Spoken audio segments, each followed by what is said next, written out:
Welcome to the English with Kirsty podcast from www.englishwithkirsty.com. Here I'll be sharing with you tips, information and other learning resources so that you can improve your business English.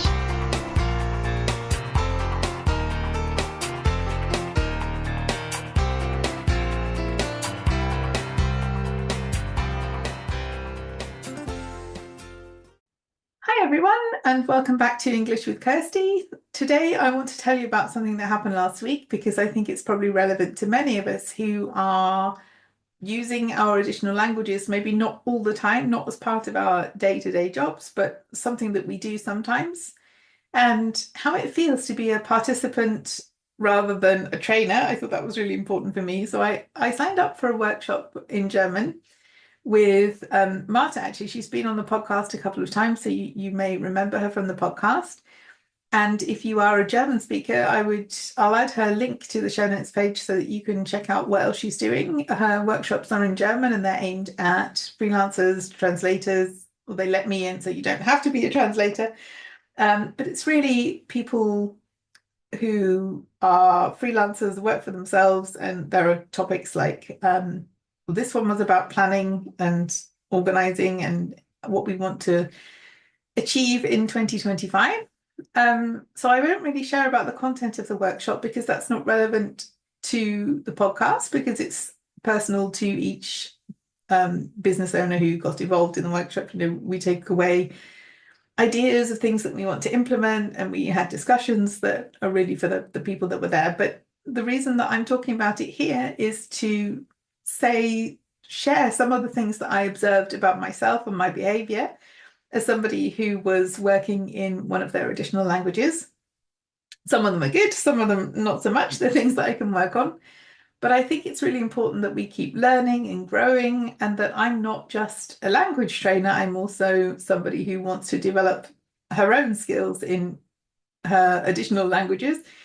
And I think sometimes the things that I learn can be useful for people in a similar situation. So that's why I'm talking about that today. I have 7 points and I'm just going to quickly go through them. The things that I learnt as someone participating in a meeting in German, because I do use German in my courses, sometimes with meetings with customers, but that's not really an event. That's not really being a participant at an event. It's just having a meeting. So for me it was different, and maybe I should look for other opportunities where I can use my German at events like this, because I think it's definitely a good skill to have, and one that can get a bit rusty if you don't do it, because I used to use German in meetings all the time a few years ago, and now my job has changed and I don't. So maybe I need to find some more events to attend. So 7 things.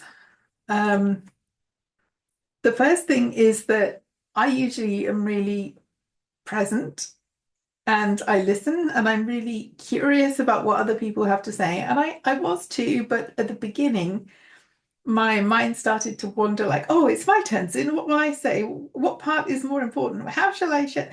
You know, and that's not being present. That's thinking about what you want to say.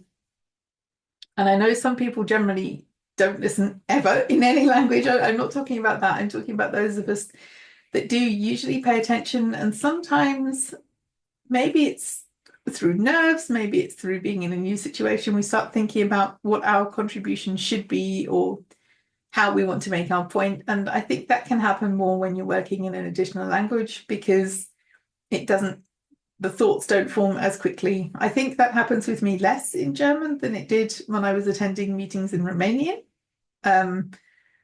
But I still caught myself doing it at the beginning, and then I thought, no, stop, be present, listen to what's happening around you, and figure your own stuff out when it's your turn to share, like everyone else has to, you know. So it's something that we can do, but it doesn't help us to do that. It's better to be really present in the meeting, listening to what the others are saying, because you get to know them better. You can comment maybe on things that other people are saying, but you can't do that if you're stressing about what you're going to contribute. The second thing was just a reminder for me that nobody speaks as fast as I think I need to. And I do speak quite quickly. I try not to, because I've been asked to slow down a couple of times at international events. And if you want people to understand you, then sometimes it pays to slow down a bit, to be really clear, and so that to give people the time that they need as well, the pauses, so that they can digest what you've said before you move on to the next thing. But I was observing how the other people at the meeting were speaking. Some of them were using, German was their first language. I don't know about everyone. I wasn't the only one who wasn't, but even for the people who were operating in their first language, nobody was in a hurry. It was a really nice atmosphere in the meeting. There was time and nobody was rushing. And I think that's a really good, important thing to remember. Sometimes we do it because we think that it's good if we're fast because then our turn is over and we don't have to speak. Sometimes it's because we feel that in order for others to take us seriously and to think that we really know this language, we have to speak it quickly. And that's not true. I mean, if there are a lot of pauses, I don't know what I want to say. Yeah, then that is a bit frustrating. It can be.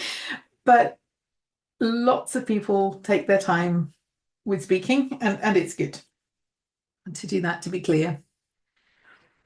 The third thing is the main thing, I guess, for me, but it was the third thing that came to mind was how I'm at the stage where I could express my ideas and opinions. There was nothing that I didn't say, but when I thought about how I would have made my points in English, I know it would have been more impactful. I don't think I would have given any more information, but I would have tied things together better, where I would have explained why certain things are important, or just brought the whole point together in a better way. So I think it's just to do with practice. And I keep saying to my clients, practices will make it easier.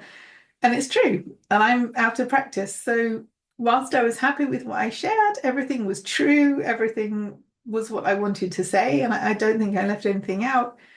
I know that there's room for improvement for me in being able to do that in a way that sounds more articulate, as I would have hopefully achieved had it been in English.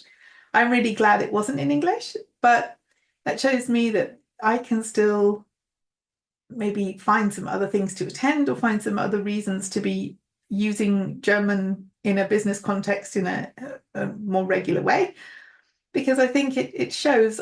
I don't really struggle to show my personality in German now, but I think I could sound a bit more intelligent than I did. So for me, that's just something to be aware of, that it is just so much easier to express yourself in your first language, especially if you're not used to doing that in your other languages in spontaneous situations.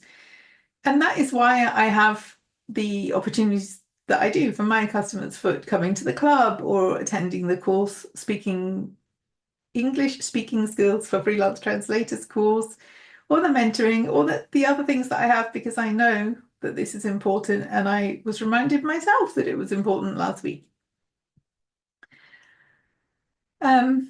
So number 4 is doing something in another language is tiring, even when it's fun. So that was true. I was quite tired after 3 hours. I mean, a 3-hour workshop is going to be tiring anyway for everyone, whether you're delivering it or participating. But doing that in German, I felt more tired than I would in English. And I think that's just because I haven't done that for a while.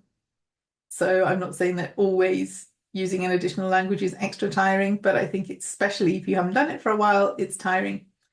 And it's really important to make all your notes in the language that the event's in. So I did that. Actually, when I was making the notes for the podcast, I didn't do that because I didn't want to translate them. And then I was writing notes in 2 languages, and that was more work then, less work now. So I thought, okay, I'll make the notes of the podcast in English, but anything related to the event that I was attending, any notes about the exercises that we were doing, that was all in German, because it's too much work to keep switching.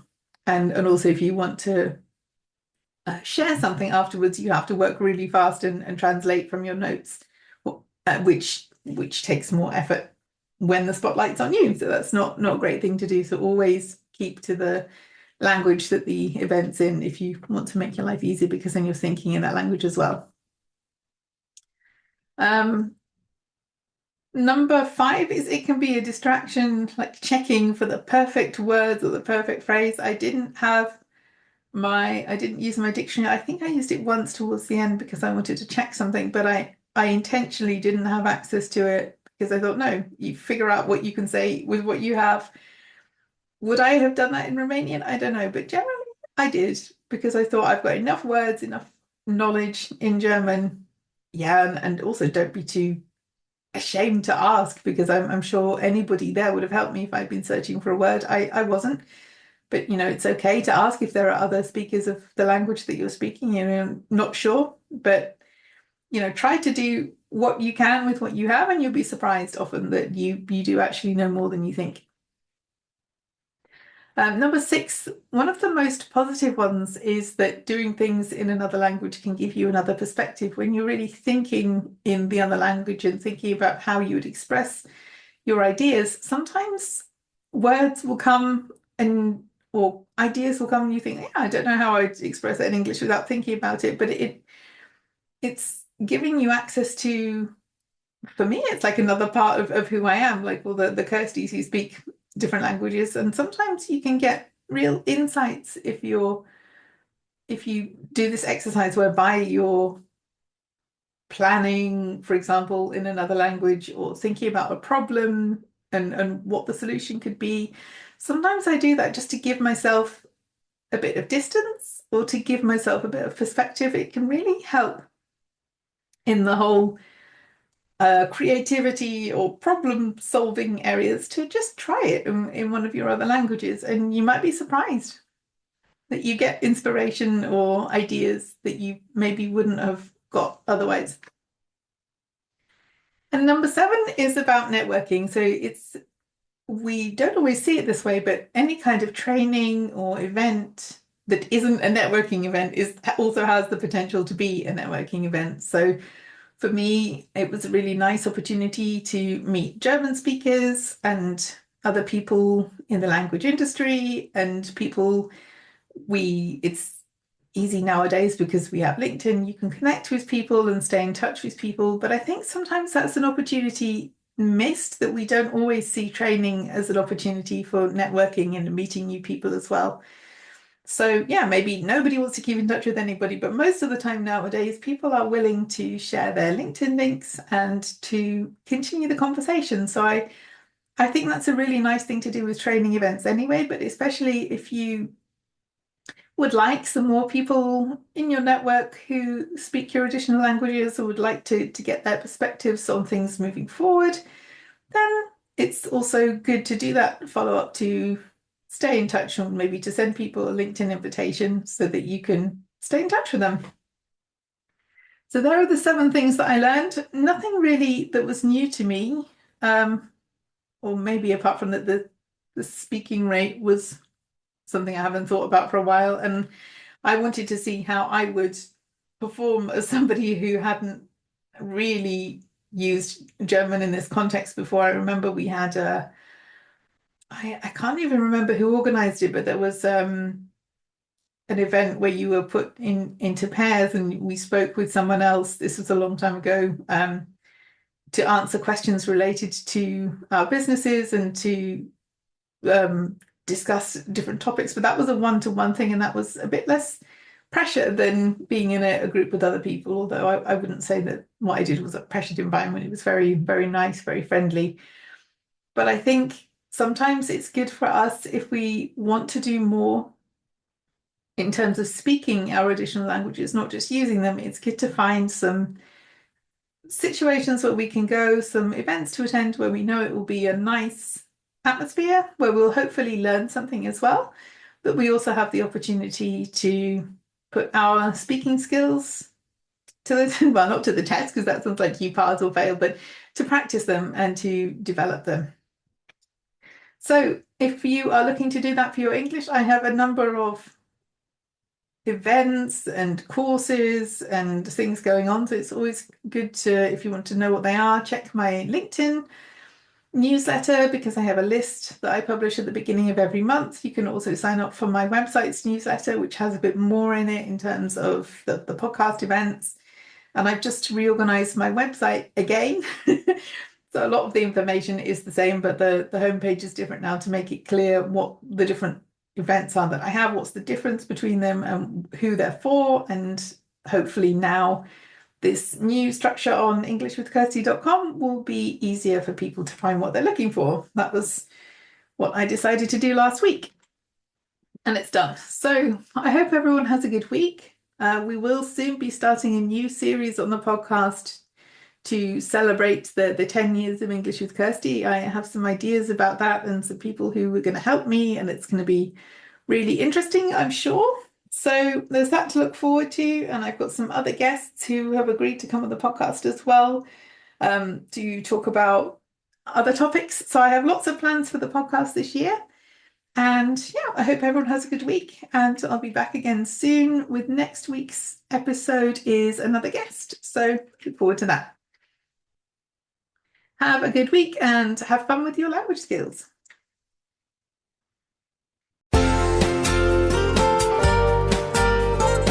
I hope you enjoyed this episode of the English with Kirsty podcast. If you have any questions or comments, my email address is kirsty@englishwithkirsty.com, or you can go to www.englishwithkirsty.com/podcast, where you'll find information about the individual episodes.